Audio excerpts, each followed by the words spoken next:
about information gathering. We almost give them a mini training in statistics, because if you want to look at vulnerability in a community, not everybody in the community is the same. So for example, I work a lot with fisher folk communities in coastal areas, but that doesn't mean that everybody is a fisher. Maybe there are some people who aren't fishing. And even the fishermen aren't all the same. Some have big boats, a lot of money to invest, some have very small boats and maybe only one set of nets. The vulnerability of these different groups isn't the same. If I'm a wealthy fisherman and my boat gets broken, I have money to fix it and mend it. Or if I have a big boat and there are storms at sea, maybe I can still go out and fish. But if I'm a small-scale fisher folk, if I'm an artisanal fisher and I have a very small boat, if there are strong waves and winds, I can't fish anymore and my livelihood security is gone. From that, we start to look at vulnerability. So we gather some information and we do some analysis about where vulnerability is coming from. And then we do something called scenario building and goal setting. So once we know where the problems are, we say, okay, these are the problems you have today. Let's imagine that you don't solve those problems. You just let them go as they are. 5 years or 10 years in the future, how much worse are things going to get? What's going to happen next if you don't solve those problems? And from that allows them to set some goals about what are the things they want to address and fix.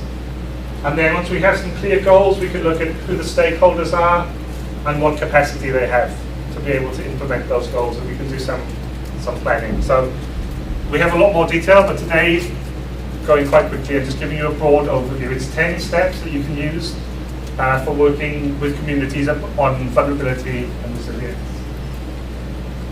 So like I say, there are some tools and methods and a reporting format as well, but we won't go into those today.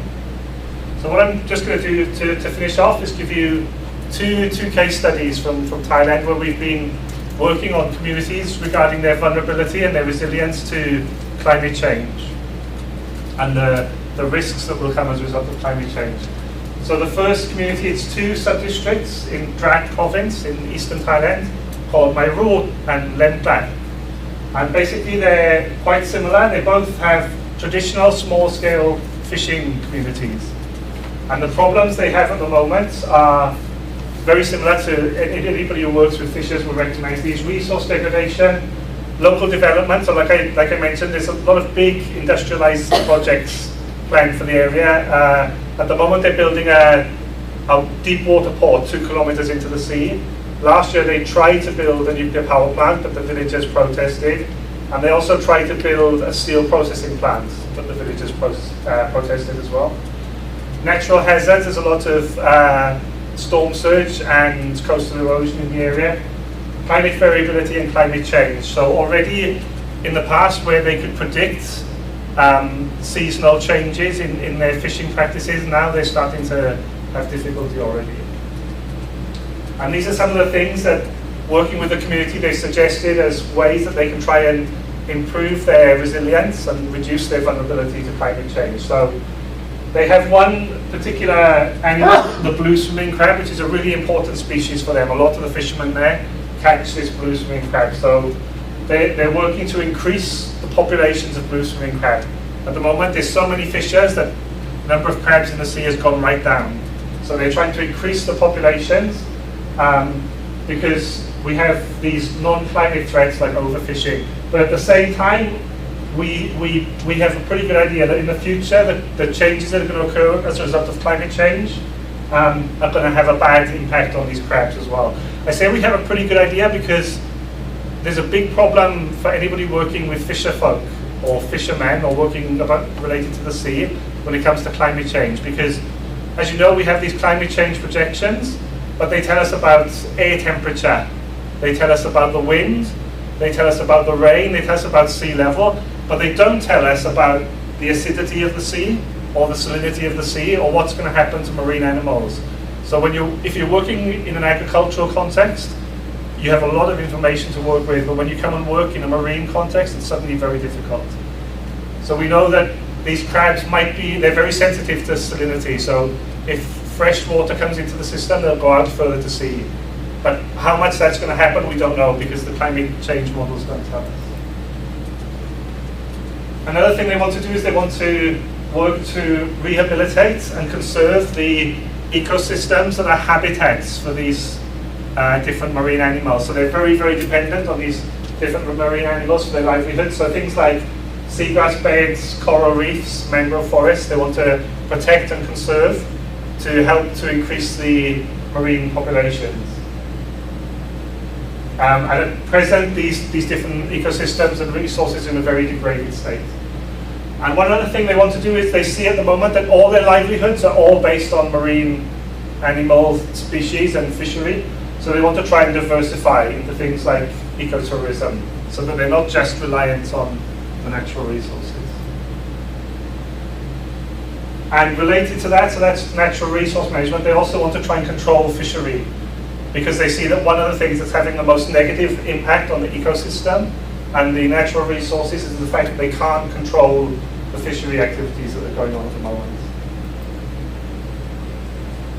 And they want to both develop their existing livelihood options, because at the moment their income and their security isn't very good, but they also want to, like I was just saying, diversify away from this dependence on fishery activities. And these are just some photographs from when we did the vulnerability exercise.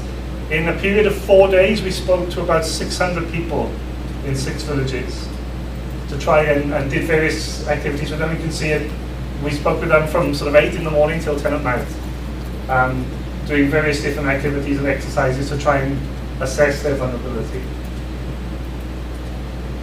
I just have one more example before I finish. This is quite a different example. It's a community called Bang Chan in Chanthaburi province, which is nearby, but different context. So 6,400 hectares of mangrove, and it's all very, very badly degraded. In the past, Thailand had concessions to allow people to cut mangrove to make charcoal, and also the agriculture was promoted. So a lot of the mangroves in a very, very badly degraded state. And what we can see in this area is if we're able to restore the natural resource base, then we're going to bring back a lot of ecosystem services that will probably make the community much more resilient to threats and climate change impacts in the future.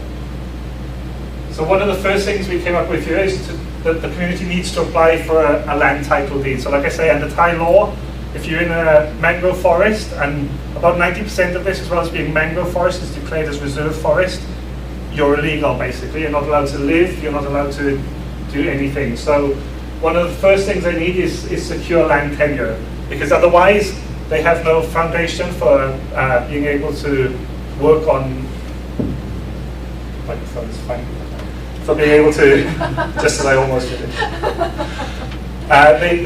They have no basis for being able to work on adaptation or building their resilience, because let me give you an example. Maybe their houses are very, very poorly constructed from wood, and they want to change them to have concrete posts. As soon as they put a concrete post in, the harbour department will come and arrest them, because you're not allowed to do that in a mangrove forest area. And also, for example, if they want to get funding from local government agencies aren't allowed to allocate budget to them because they're in a mangrove area again. Another problem that they have here is they have a huge problem with drinking water. So 6,400 hectares of mangrove forest, it's all brackish water or salt water. And there are no sources of groundwater, fresh groundwater in the area. So another thing that they need to address is this lack of access to fresh water. At the moment, in the summer, they have to bring water in by boats. And we worked out in one village of about 1,000 households, they spend 2 million baht on water in a year.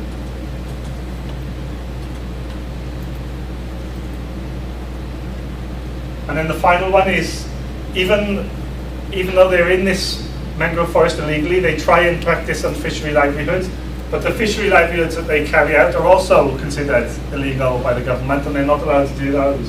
And that brings them into conflict with the government agencies all the time, because the livelihood option they have is also considered illegal. So we're trying to look at different co-management approaches, participatory management, to reduce the conflict and increase the cooperation between the government agencies and the communities. I'll just finish with some photographs of this area called Bang Chan. So they have shrimp farms there, but they're not shrimp farms like you've probably seen elsewhere. So Basically, this area here is mangrove, solid mangrove forest, and they cut a channel in the mangrove of maybe about 6 meters wide in a big square, and they put a gate at the front, and when the tide comes in, they open the gate and let the water come in, and they close the gate, and they wait for about 15 days until the next very low tide. They open the gate and they catch all the shrimp that have been developing in the mangrove over that period of 15 days. But what that means is, because they have these very big shrimp farms, some of them are, in the tide measurement system, it's 100 rise, so one rise is about, I think about 6 or 7 acres. So they have these very, very big plots. It means that the houses are all very, very isolated. To get from one house to the next, you have to travel maybe 15 or 20 minutes. There's no kind of community centre. And there are no roads, because you're not allowed to do any construction. There's one road in the whole sub-district, which was built because of a royal project, but everywhere else there are no roads. So to travel in this area, you can only travel by boats. And this is part of, they're trying to map out the area to be able to apply for a community land title deed, to be able to apply for community ownership of the area. And this is an example of a government project. So this is by the agency responsible for mangrove management. And what they've done, if you see the red line in the map, they've come and demarcated the area where the community is and said, okay, you can live here. Even though it's illegal for you to be in a mangrove forest, but you can live here. But what you'll notice is the areas where they're farming for shrimp or where they're fishing are all outside this red area. So initially it sounds good. The government agency has said, yeah, you can live in the red area, but they have no livelihood means. They have only a house. And just one final photograph. This is, so they try and use rainwater storage to collect rain through the year, but it's not enough, basically. However much rainwater they collect, it's not enough, except in the case of very wealthy households, because the very wealthy households can build very, very big rainwater storage. But most of the local community, they're not able to do that. They're not able to collect enough rainwater. So just a very quick example of one way to bring all of these different factors together, whether it's environment, natural resource management, infrastructure, and a couple of concrete examples. Yeah, it was excellent. Thank you very much. You want to stay here for just a couple of questions? If there are any. Yeah. So what I'm noticing is that we're talking about risk, but actually we're talking about livelihoods, mainly, right? It's it's development. So even though this was a situation where people are at risk, it's a development issue, right? Talking about livelihoods, talking about land tenure. I think the thing to realise is that there's a sliding scale of risk. So I don't know if you mentioned in the morning about... You're right in front of the camera. So give a nice profile to the I don't know whether in the morning, I wasn't here for the morning session, but did you talk about intensive and extensive risk? We didn't get into details. We thought it was a little bit too much detail. Okay, but there's a sliding scale of risk. So in the disaster community, they talk about intensive risk and extensive risk. So for an example of an intensive risk or intensive disaster is like a volcano or an earthquake or a tsunami. You normally get very, very severe damage. You normally get loss of life or people severely injured or disappearing in a very, very concentrated area. And what normally happens if you get intensive disasters is you get coping strategies. You get warning systems, you get evacuation routes, you get shelters.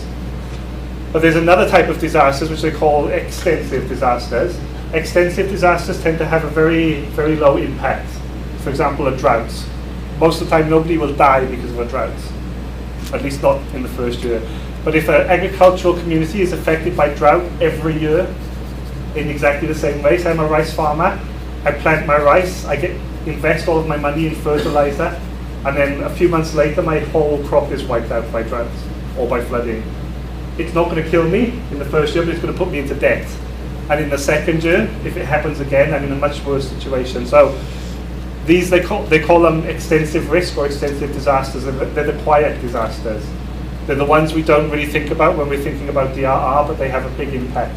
If you compare it with human health, an intensive disaster is like a heart attack or a car accident. You have to go straight to hospital, you have to get fixed right away. An extensive disaster is like diabetes or high blood pressure. You're not going to die instantly that day, but if you don't sort the problem out in 5 or 10 years' time, you're going to be in big trouble. So when we're looking at things like this, the reason that livelihoods come in, the reason that natural resource management comes in, is because we're looking at low-grade risk in the long term as well, not just the big disasters that make the news. Questions? Comments? I just wanted to ask you to clarify what are the positive impacts of climate change. As you mentioned, negative and positive, and in the context of Thailand, it's not easy to foresee positive impact of climate change. Let me give you an example then. So we're working in two provinces under this particular project with IUCN. We're working in Chanthaburi and Pran. So they're two coastal provinces on the border with Cambodia. And in both of these provinces you have a mix of activities. You have farmers doing fruit plantations, you have fishers, you have tourism, you have some industry. If we do a downscale climate protection, so if we take the global climate change model and downscale it for these provinces, we actually find that the farmers who are doing plantations are probably going to be better off. And we also find that tourism, if it's not in the coast, is probably going to be better off. Because the projection is that the overall amount of rainfall in the year will stay the same, but it will fall in a shorter period of time. So you're going to get a longer dry season, which is good for tourism, and you're going to get, and it's also good for agricultural production. So they think the production of things like durian, mangosteen, rambutan is going to be better. But if you look in the coastal areas, the opposite is true. So coastal tourism, fishery are all going to suffer because of the changes we expect to see happening. So for example, the rainfall stays the same but falls in a shorter period of time. When the rain falls in a shorter period of time, you get more runoff. When you get more runoff, it makes the water near the coast, the onshore waters, less saline. When the water becomes less saline, the fish and the crabs go out to sea, and your artisanal fishers can't catch them anymore. So it brings problems for your coastal community. But even in that, don't you think that there can be a trade-off between the positive and negative? In the overall, negative may surpass the positive impacts. All we're saying is that climate change isn't always negative. Sometimes it can be positive. We tend to focus on the negatives all the time, but there can be some. What's interesting about Jonathan's perspective, normally we actually talk a whole afternoon about climate change and ecosystem-based adaptation. Of course, we have a one day, so it's more concentrated, but actually Jonathan's presentation also brings up issues of climate change adaptation. And with disaster risk reduction, there's not a whole lot of difference, really, when you look at the solutions to both. For disasters, you've got more of the early warning, you've got some of the more acute aspects, and there's a little bit difference in terms of time frames, perhaps. That's maybe what the main difference is. Jonathan and I were taking the bus home since last night talking about it. With climate change, you've got a longer time frame and more chronic problems. With disaster risk reduction, it can be more acute. But the problem is we have different institutions working on these. Sometimes the solutions are often the same, but we now have a cut in the institutions working on each. So that's also creating solutions. So I think Jonathan's presentation brought that up. That'll be something we hadn't really discussed, because we have already discussed many things today. So I think that it's a good point. Basically, that disaster risk reduction and climate change adaptation in the end aren't that different. So it's like disaster risk reduction is maybe focused on these intensive risks, the big impact disasters that we see in the newspaper. When we move towards climate change, we have to think more about the low-grade risk as well. It's going to change people's livelihoods over time. And then, like Karen was saying, the time frame. Disaster risk reduction is a lot focused upon what's the current situation, what are the risks now that we have to protect against. But when it comes to climate change adaptation, we have to think 10 years, 15 years, 20 years ahead, and we have to know that things are going to change. But remember that not just climate will change, the non-climate factors that we mentioned will change as well. So for example, I mentioned the area we're working in is on the border with Cambodia. In 3 years' time, the ASEAN economic community will become a reality, and there'll be increased free trade between the 10 nations in ASEAN. As part of that, they're going to build a 4-lane motorway from Bangkok right the way along the coast through to Cambodia. They're already building a 2-kilometer water port to bring in large cargo ships to facilitate trade. At the moment, this area is tiny. The last part before you come to Cambodia, from ridge to reef, from the top of the mountain to the sea, is tens of kilometers, really small area. Suddenly there's going to be a 4-lane motorway through there, and at the moment there are only tiny little communities. So when we think about how risk is going to change in the future, it's important not just to think about climate, because I can tell you for sure that Canterbury and Drat, in 5 years' time, you don't need to think about 10 years' time, in 5 years' time they're not going to be the same. Now they're just small tourism resorts and small fisher-folk communities. In 5 years' time, definitely not. Okay. One more question or comment? Do you find that it's hard to get the local people on board to your cause, whether it's because of lack of knowledge or, I mean, it is very traumatizing to have your livelihoods changed in any way, shape, or form, the way that you live your life? Especially at that level. It can be, but we've been doing this for a long time now, and there were two things that we find are useful. One is start with capacity building. So with DRR, it's difficult already, but especially with climate change, people just don't understand